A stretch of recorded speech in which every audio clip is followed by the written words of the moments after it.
nokapay ny mpanendaka tamin'ny antsy ny lohany lehilahy sahabo amin'ny 3 taona eo voakapa niaraka tamin'izany ihany koa ny tongony vokatry ny fanendahana nahazo azy teny amin'ny fokotan'ny Ambohimandamina androany tokony tamin'ny 10 ora maraina tamin'ny toerana antsoina hoe Belazaina eny amin'ny faritry ny croisement.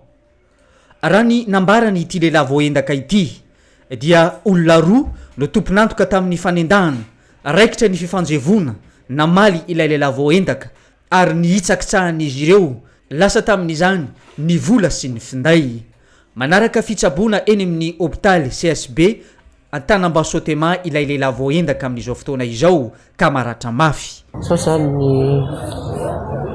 zavatra nazo anaka ratra taroka zalahy reo banderola reo tokony tamin'ny 10 maraina teo satria sa zany miasa amin'ny village d'enfant mitaiza sasaka amin'ny reny dia le sasa io andeho didina kapanorona any Androva dia izany totranazy dia mitsofoka teo amin'ny Mamangabe mitsofoka kely iny zany mitsofoka Belazaina iny nitahatra lasa avy dia nikendandro zalahy zany zaho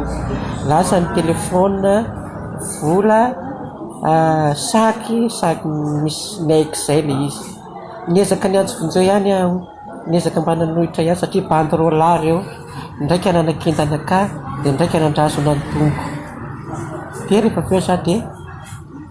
rasy tsy haiko na meso iny fa tsy tadidiko satria efa voakenda za dia teto amin'ny loko teto nijinika be ny lio niezaka ihany nanohitra fa tsy natoetra an'ireo za dia lasa ny any aby ny vola sy ny telefona anakoroa dia zao hitanareo zao. Raha ny vaovao ray hatrany dia quartier mobile eny amin'ny fokotanin'ny Antanimalandy ilay lehilahy nisy nanendaka teny amin'ny fokotanin'ny Ambohimandamina. Mandry tsy lavoloha ny mponina eny an-toerana amin'izao fotoana izao ary mitaintaina fatratra amin'ny tsy fandriampahalemana ny seho tato ato izay manao antsoavo ho amin'ny mpitandro ny filaminana.